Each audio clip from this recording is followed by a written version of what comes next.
Now it's time for the last word with Lawrence O'Donnell. Good evening, Lawrence.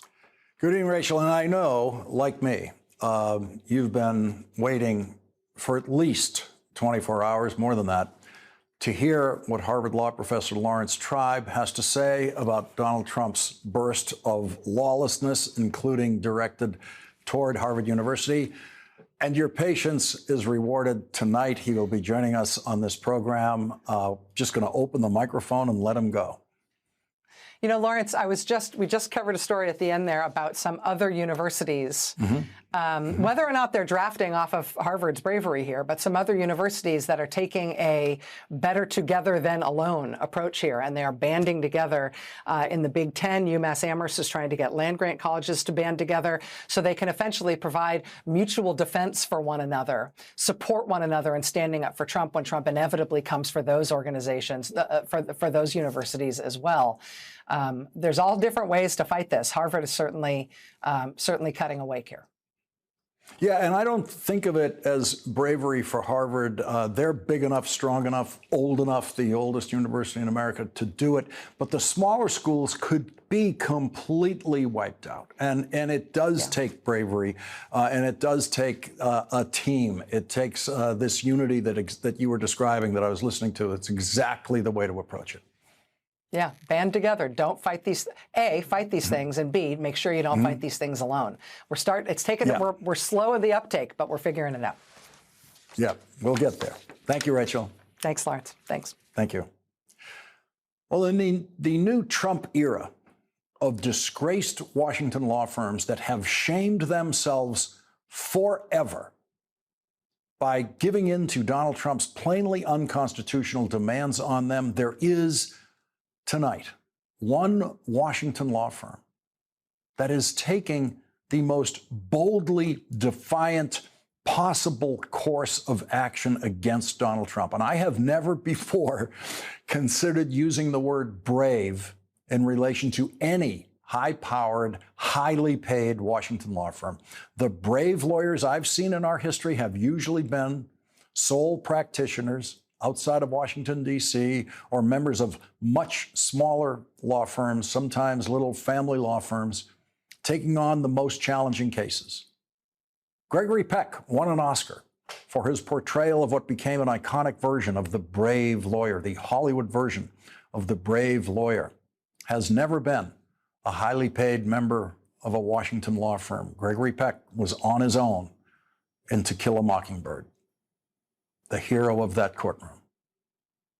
But tonight, the two most important challenges to Donald Trump's reign of constitutional terrorism, what one federal judge has called lawlessness, are being represented by the same law firm. The Washington law firm of Quinn, Emanuel, Urquhart, and Sullivan is representing the man Donald Trump deported to El Salvador, to an El Salvador prison, in a process that even the Trump lawyers at first had to admit was, quote, an administrative error.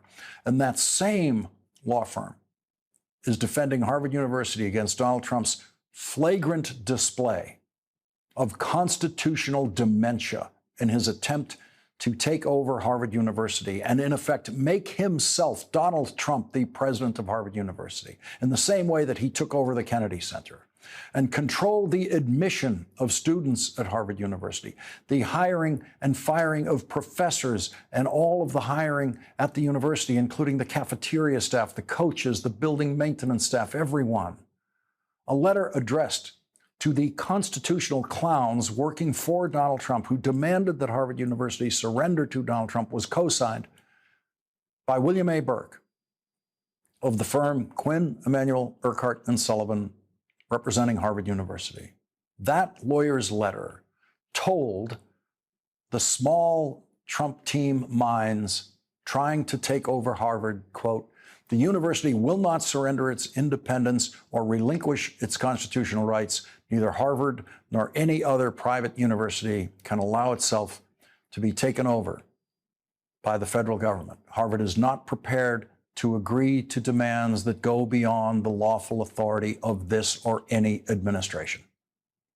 The entire phony, utterly phony pretext for Donald Trump's attempts to make himself the president of Harvard University is that Donald Trump is now the country's leading crusader against anti-Semitism. In one of his first trips to Iowa as a presidential candidate, Donald Trump felt compelled to try to make it very clear to Iowa voters right away that he was not Jewish. Donald Trump assumed that if Iowa Republican voters thought that this New Yorker, this New York businessman was Jewish, then he might have a big problem in Iowa.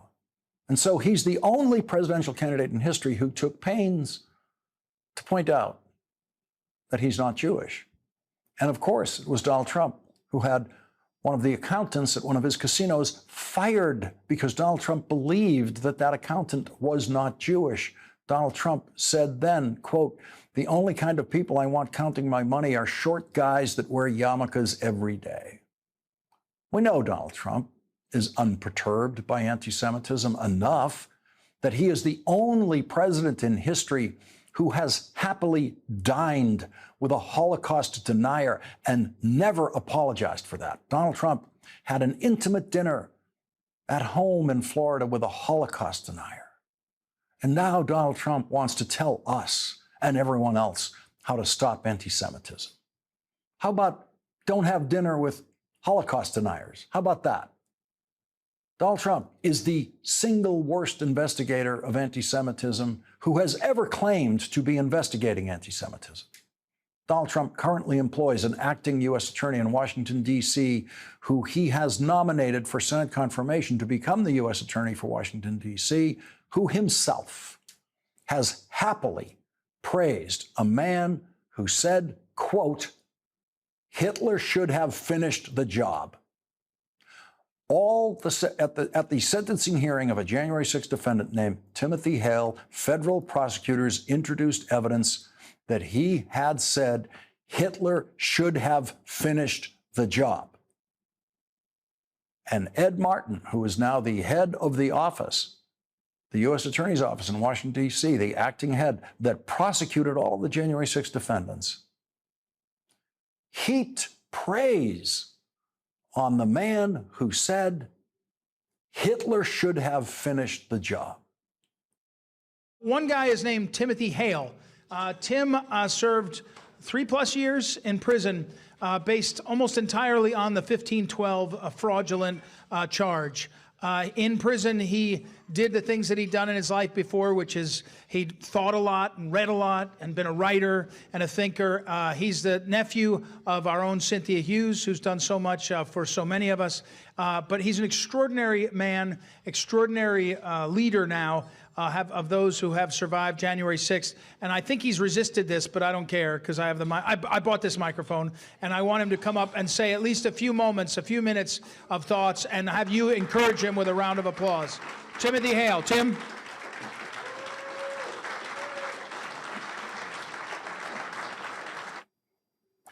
With Donald Trump hauntingly and symbolically looking on and that portrait there beside the microphone, Donald Trump's choice to be the U.S. Attorney for Washington, D.C., invites, demands applause from the audience for the man who said Hitler should have finished the job. That's Donald Trump's team in action. Hitler should have finished the job. That man gets the full approval of the acting Trump U.S. Attorney in Washington, D.C., Ed Martin. And Donald Trump claims to be the chief investigator and preventer of anti-Semitism in America. Ed Martin knows Timothy Hale's case. He quoted Timothy Hale's case. He knows it.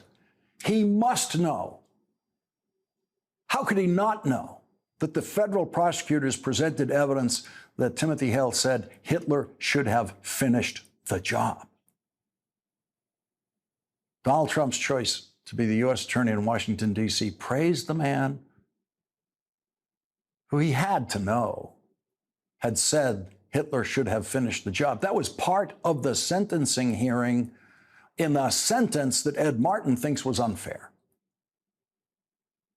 Federal prosecutors presented that to the judge in that case. A case that Ed Martin claims to be an expert about. He's an expert about a case where the prosecutors said that the man Ed Martin thinks is a hero and should be praised by him and by the onlooking Trump portrait, that man who said Hitler should have finished the job. Ed Martin brought his legal expertise to that case of the man who said Hitler should have finished the job, and has decided that he was wrongfully convicted by that oppressive Justice Department that prosecuted all of those innocent people who were on their way on January 6th to try to kill the Vice President of the United States, among other violent ambitions they had that day, and screamed that day at the top of their lungs. Donald Trump's anti-Semitism police didn't find that guy. But Donald Trump's anti-Semitism police said that Donald Trump has to take over Harvard University because Harvard University has no idea how to deal with anti-Semitism the way Donald Trump does. Donald Trump wants Harvard University to fire anyone who condones anti-Semitism or expel any student who condones anti-Semitism. And Donald Trump employs and is trying to obtain Senate confirmation for a man who praised a convicted criminal who said Hitler should have finished the job. All of that information was available to Donald Trump before he chose Ed Martin to be his U.S. attorney in Washington, D.C. All of it. And Donald Trump, the great anti-Semitism investigator, doesn't care about it. Donald Trump has not fired Ed Martin for praising that anti-Semite who you're looking at on your screen right now. That is the man who prosecutors has said Hitler should have finished the job, and that is the man who Donald Trump's acting U.S. attorney in Washington, D.C. was just praising on that video that you just saw.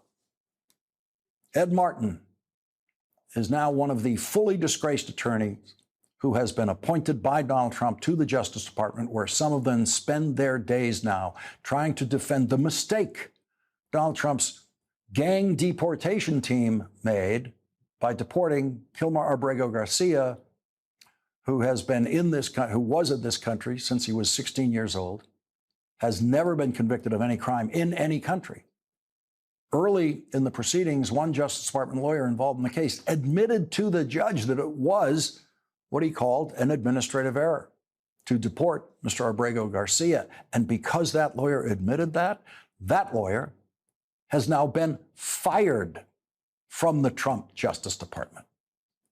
Since that lawyer was removed from the case, Judge Paula Zinas has been more than frustrated trying to get the Trump lawyers in the Trump Justice Department to do the minimally decent thing and the constitutional thing and correct their mistake and bring Mr. Abrego Garcia back to the United States from the proudly cruel prison in El Salvador, where most of the people sent there by Donald Trump have absolutely no evidence of any gang affiliations of any kind and no criminal records anywhere.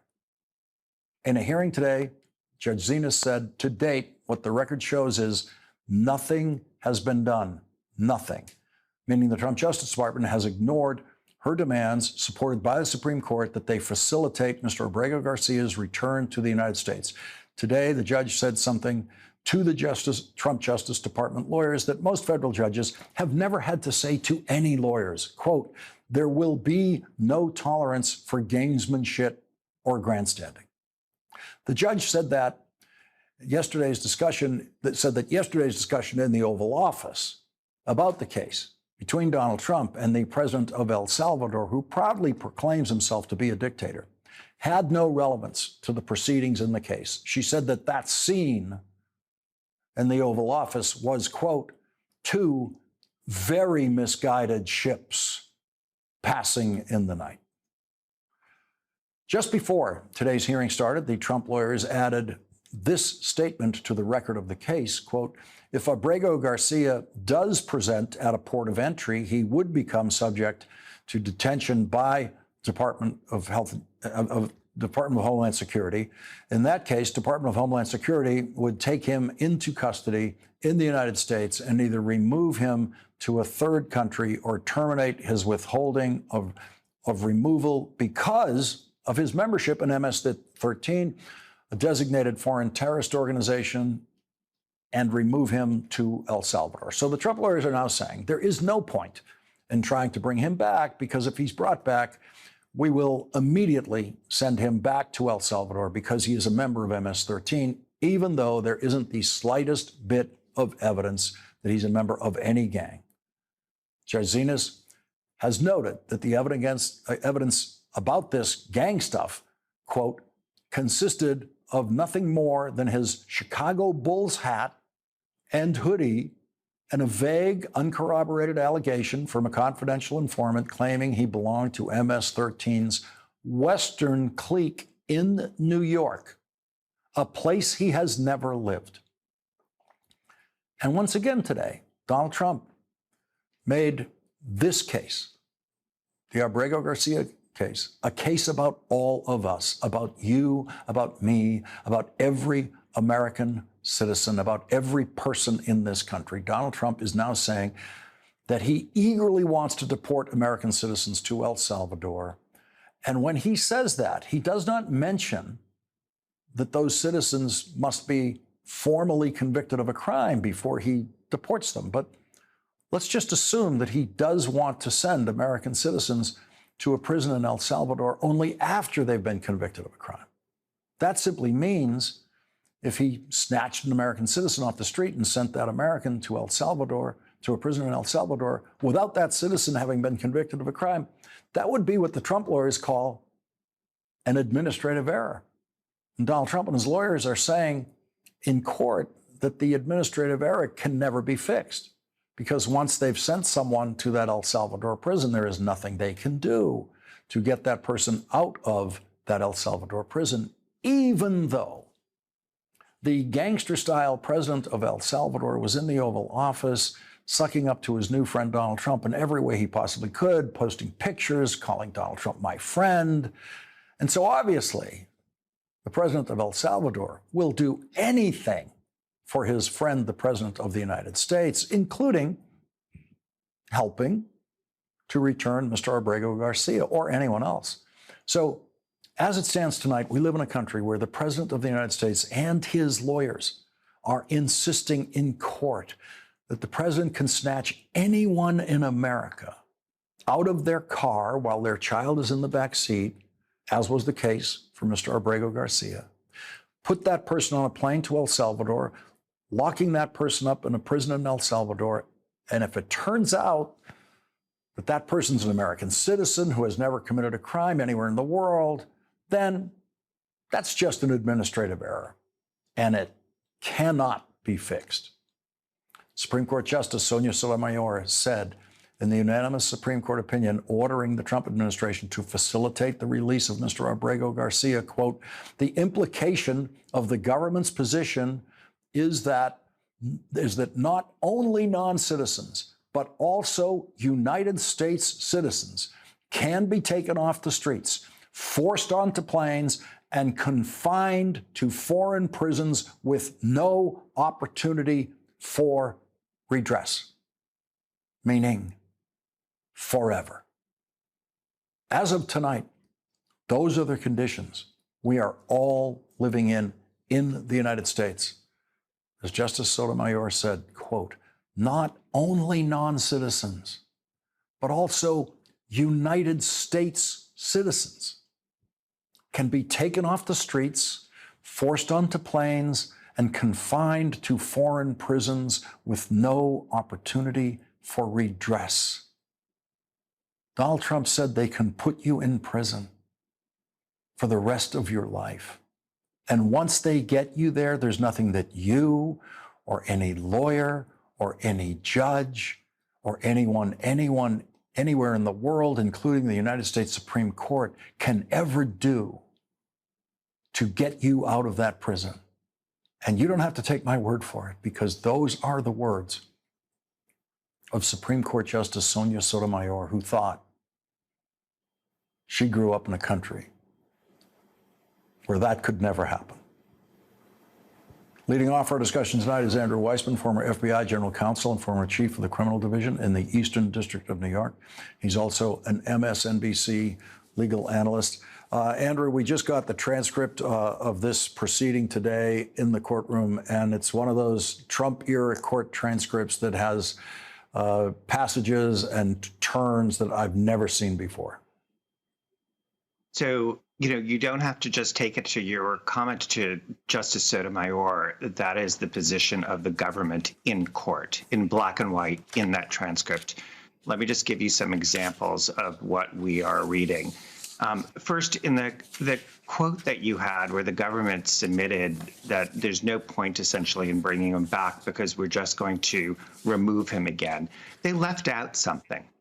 The Supreme Court of the United States ruled last week that the government has been violating due process, and they're required to give due process to anybody who is sought to be removed, United States citizen or not. There has to be due process. They have a right to a court hearing. So the government can try to do all of that, but a court is going to be involved, and the person has an opportunity to challenge the law and the facts. That was conveniently left out of the submission by the government to the court today. Second, the order from the Supreme Court was to facilitate the release of Mr. Abrego Garcia, who sits in jail as we speak because of the government's wrongful actions. They were supposed to facilitate the release. The government's position is what that means. Facilitate the release. The Supreme Court order means that if Mr. Abrego Garcia manages to escape from prison and present himself to the United States at a port of entry, then, only then, does the government have an obligation under the Supreme Court ruling to accept him and to do something to have him enter the country. That is their interpretation of what it means when the Supreme Court said, facilitate his release, which is preposterous. And finally, today, the government said that the court has no ability to get the answer to the following question. Have you, the United States, even asked El Salvador for Mr. Garcia to be returned? Have you even asked? Their view is that's not something the court can even require. I mean, this is truly outlandish. It is exactly what you said, which is if you are removed to a foreign country, the government's position is that they can wash their hands of it, even if they violated due process in doing that. I just want to read from the judge's order that she issued at the end of the proceedings tonight and how they proceed from here, which includes getting some under oath testimony from Trump administration officials.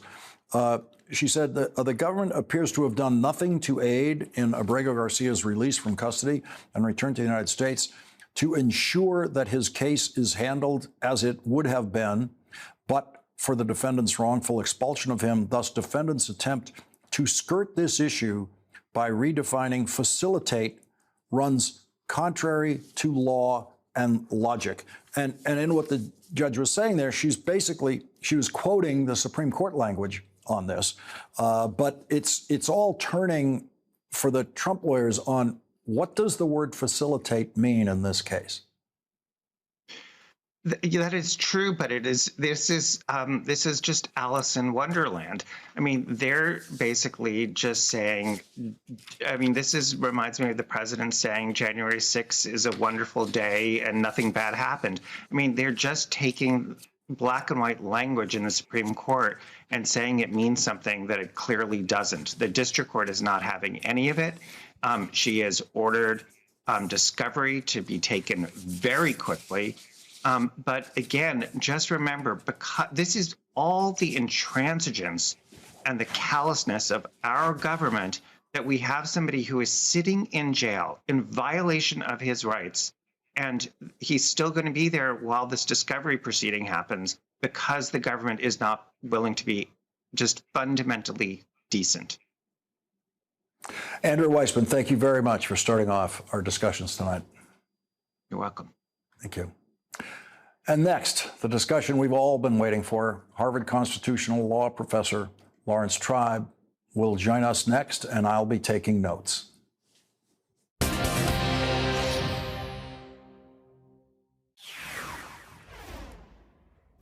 Today, President Barack Obama, who graduated from Harvard Law School in 1991, wrote, "Harvard has set an example for other higher ed institutions, rejecting an unlawful and ham-handed attempt to stifle academic freedom while taking concrete steps to make sure all students at Harvard can benefit from an environment of intellectual inquiry, rigorous debate, and mutual respect. Let's hope other institutions follow suit." In Donald Trump's latest burst of constitutional dementia, Donald Trump said today, quote, "Perhaps Harvard should lose its tax-exempt status and be taxed as a political entity if it keeps pushing political, ideological, and terrorist-inspired supporting sickness." Sorry, Donald, tax law is written by the Congress alone, and a majority of the Senate and the House will never vote to revoke the tax status of America's universities. Joining us now is Professor Laurence Tribe, who has taught constitutional law at Harvard Law School for 5 decades. And Professor Tribe, I just want to begin by reading one of your social media posts about this. You said, "Harvard will not comply with the Trump administration's demands to alter its truth-seeking mission or its commitment to fairness. I'm proud of Harvard and its leaders.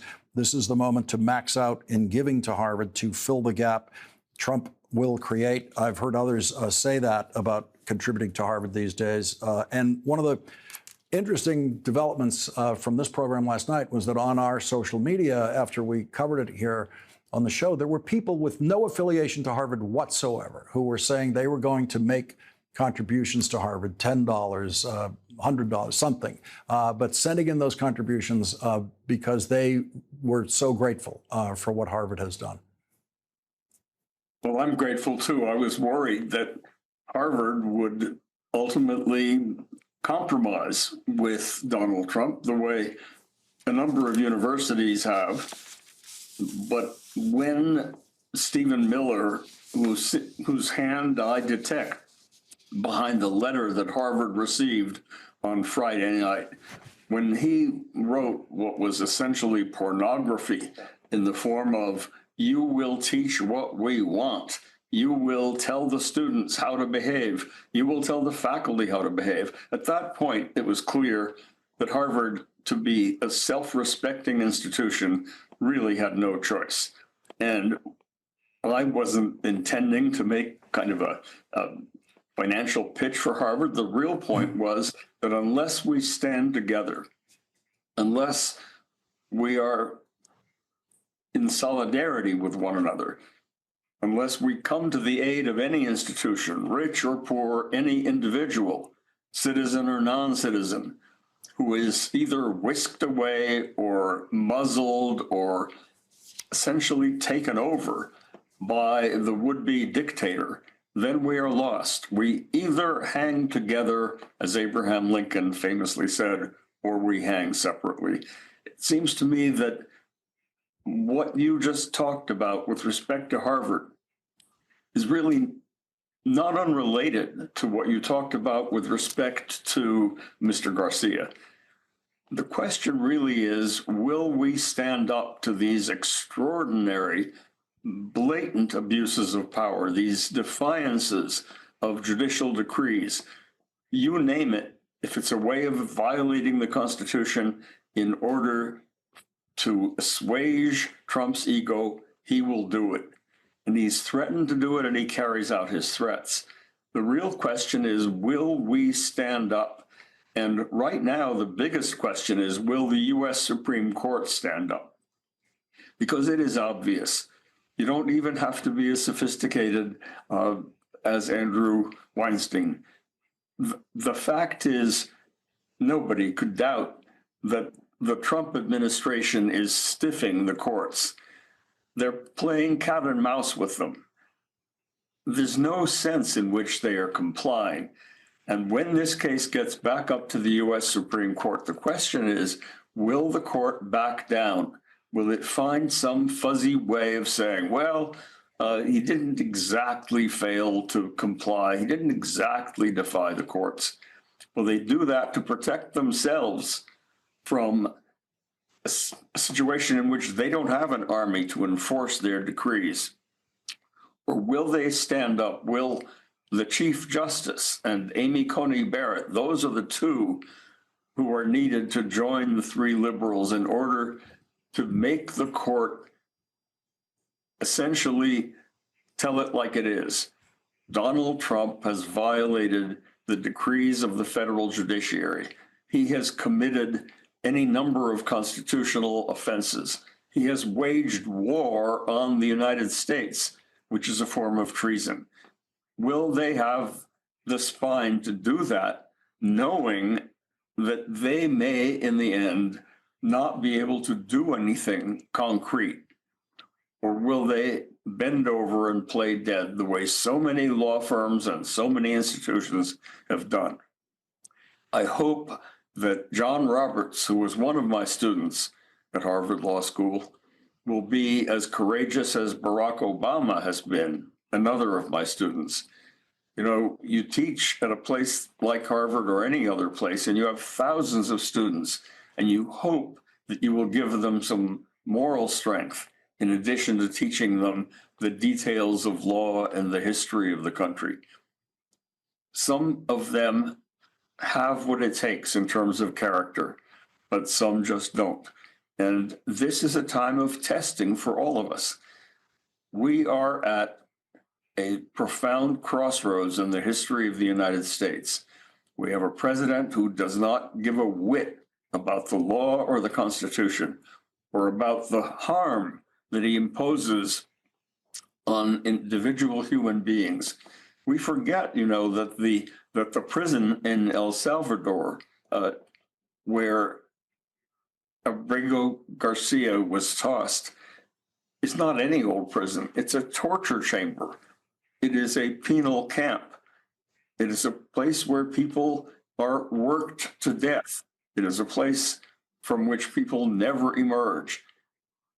Did you get that sense from Stephen Miller or from Donald Trump? They seem all too eager to take people, including what they call homegrown criminals, to take these people and toss them away like so much flotsam and jetsam. That is not who we are. We are a decent people, and we are a people who now have to stand up to the tyrant. I hope to heaven that everyone within the reach of your program's voice will do that and will recognize that it is now up to all of us not to give in to the tyrant. Harvard Law Professor Laurence Tribe, thank you very much for joining us tonight. Thank you. Thank you very much. And coming up, someone who has seen the work of the dictators who Donald Trump admires so much around the world. New York Times' Nicholas Kristof will join us next.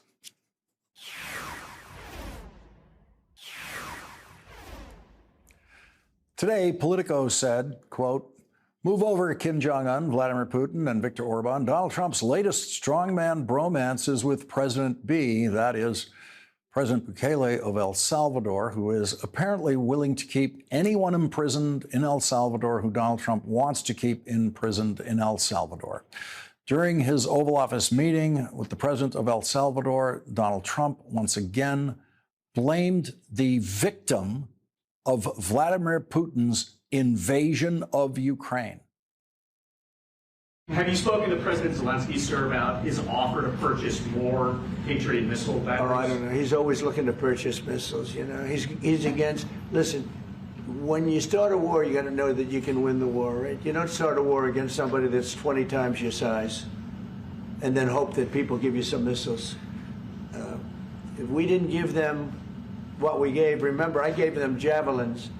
That's how they won their first big battle with the tanks that got stuck in the mud, and they took them out with javelins.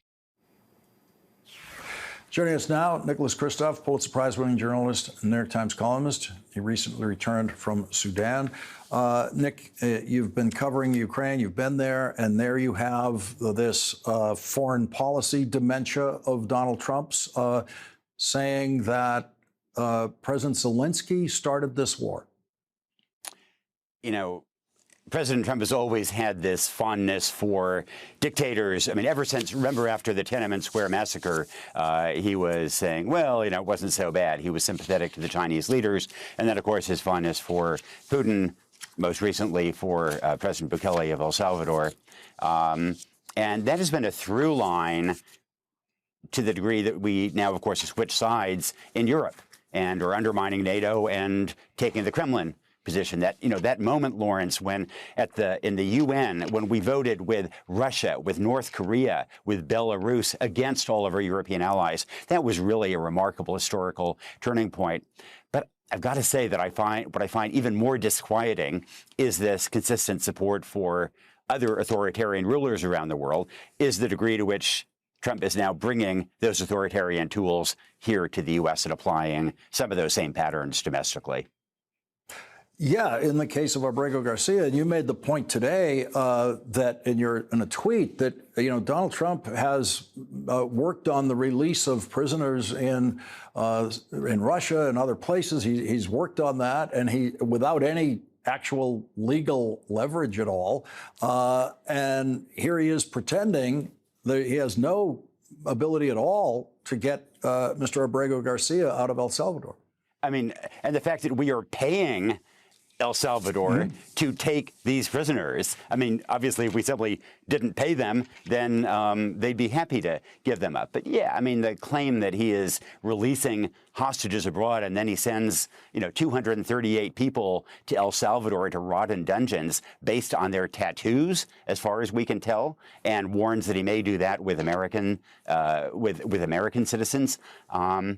You know, in the countries where I've covered authoritarian rulers around the world, there's been this pattern where there's a personality cult, where they try to consolidate control within the central government, go after other agencies, after the courts, and they go after independent actors like the news media, like lawyers, like universities.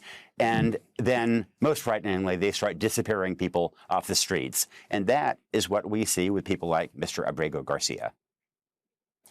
Nick, I want to squeeze in a break here because we have more we want to get to, including what Donald Trump has willfully done to starving children. We'll be right back with Nick Kristof.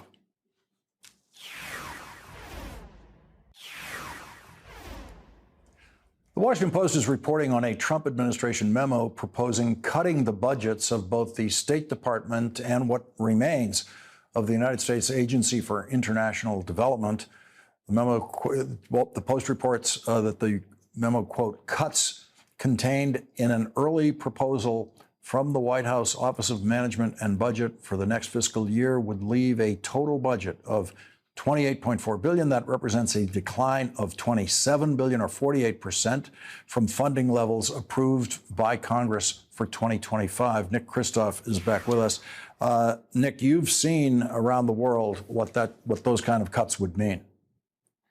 I mean, it's a tragedy. You know, in Sudan, I saw children starving because we had cut off programs that supplied these emergency packs of a peanut paste to keep them alive. It's an incredibly cheap intervention. I came across the case of a 10-year-old boy, an 8-year-old girl, a 5-year-old boy who had died because antiretrovirals costing 12 cents a day were cut off from them because of these aid cuts. You know, these are kids who'd been kept alive for years with PEPFAR, you know, a program started by Republicans, and, you know, at 12 cents a day. And then this administration let that end, and so these kids died, and kids are going to be dying around the world because of this. And I've got to say, Lawrence, that it's not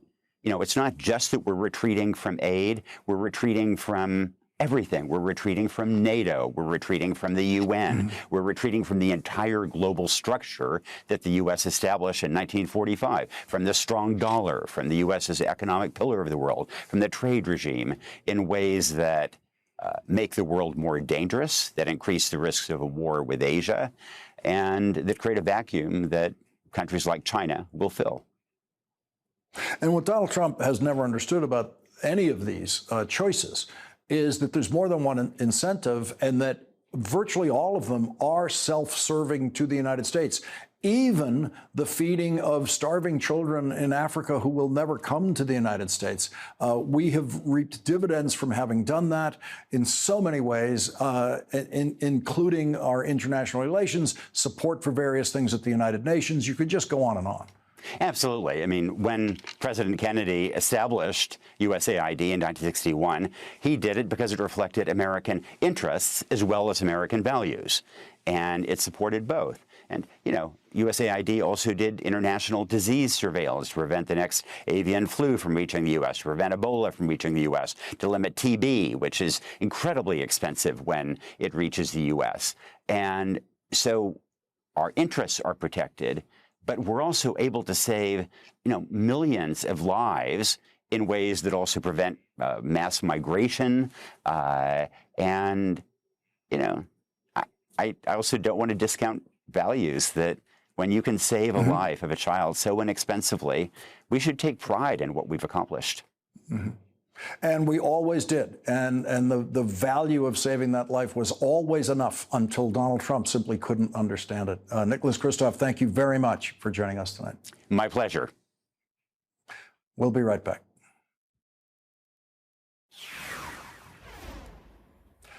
Nicholas Kristof gets tonight's last word.